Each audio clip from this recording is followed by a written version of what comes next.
Bismillahirrahmanirrahim. Assalamualaikum warahmatullahi wabarakatuh. Halo Sobat Hawa semuanya, perkenalkan nama aku Nurul Anissa. Dan di video ini aku ingin mengajak kalian berdiskusi tentang overthinking. Nah, tema ini atau tentang overthinking ini biasanya sesuatu yang membuat kita merasa takut, gelisah, dan khawatir. Betul gak? Siapa sih yang gak pernah merasakan overthinking?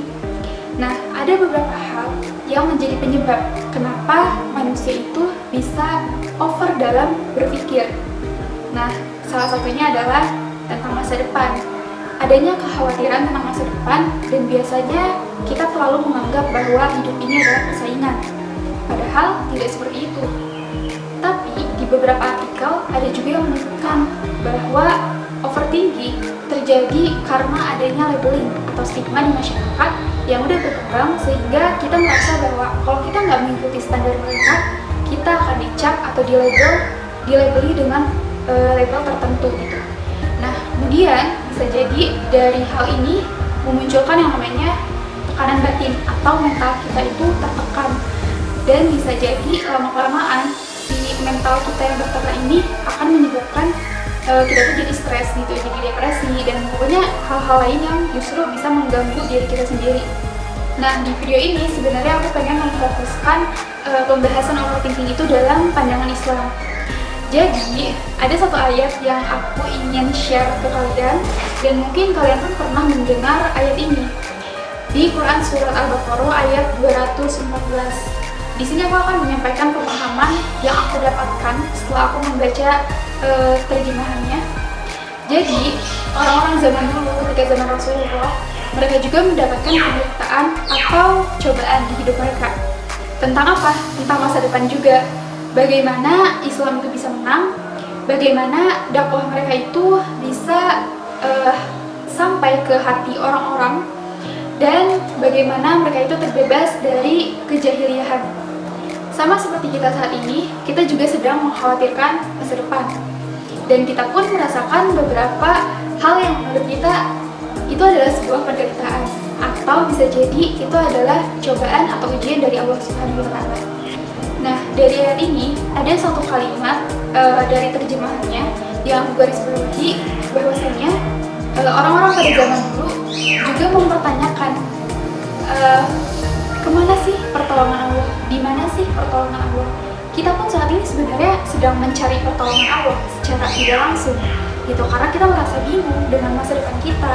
Kita merasa kayaknya hidup kita belum terarah dengan jelas gitu. Dan disitu disebutkan bahwa pertolongan Allah itu dekat.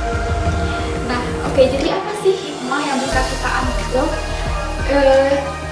Ada satu artikel yang aku mengutip juga satu kalimat.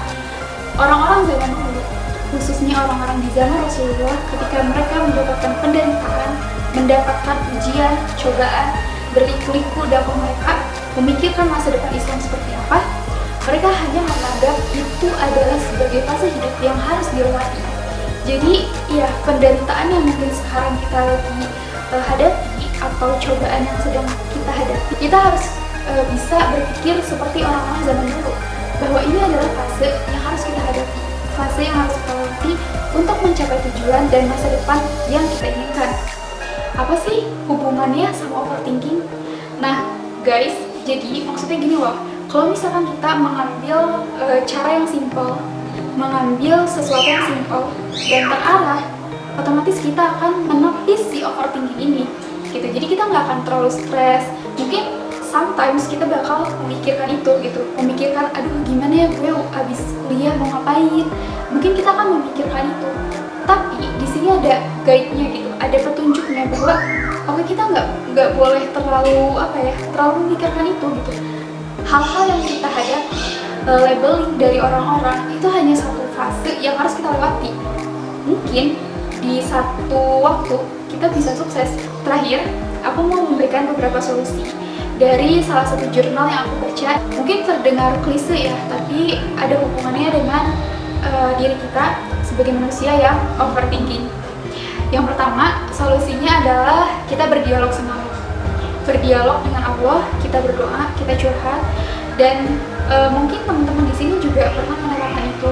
Gimana sih rasanya ketika kita tuh curhat ke Allah, kita curhat apa sih masalah yang sedang kita hadapi, apa keinginan kita, apakah pantas kita mendapatkan ini, itu, dan segala macam.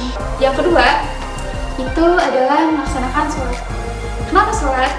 Karena dalam sebuah penelitian dari jurnal yang aku baca juga, sholat ini bisa merelaksasi otot-otot yang tegang sehingga bisa meminimalisir tingkat stres seseorang gitu. Jadi kita bisa lebih rileks, bisa lebih tenang gitu. Nah, terus yang selanjutnya udah pasti adalah bersyukur. Kita harus mensyukuri apa yang udah Allah titipkan ke kita dan merasa bahwa apa yang kita miliki itu adalah milik Allah gitu.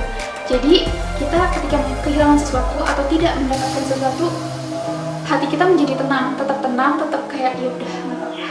Itu cuma titipan dari Allah aja gitu. Dan akan kembali lagi ke Allah. Bisa jadi sewaktu-waktu apa yang Allah titipkan ke kita itu akan diambil lagi oleh Allah gitu. Nah, yang terakhir adalah dengan melaksanakan saum atau puasa seperti yang kita jalani di hari ini, mungkin juga untuk beberapa minggu ke depan. Pada intinya puasa itu kan menahan diri.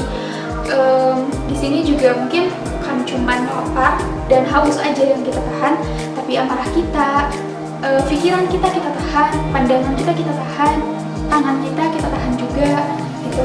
Bisa jadi kan di bulan-bulan sebelum Ramadan kita melakukan sesuatu yang di mata Allah itu buruk gitu. Nah, sekian aja video dari aku. Oke, see you on next video. Dadah, assalamualaikum warahmatullahi wabarakatuh. Halo community, Togetherness is our strength.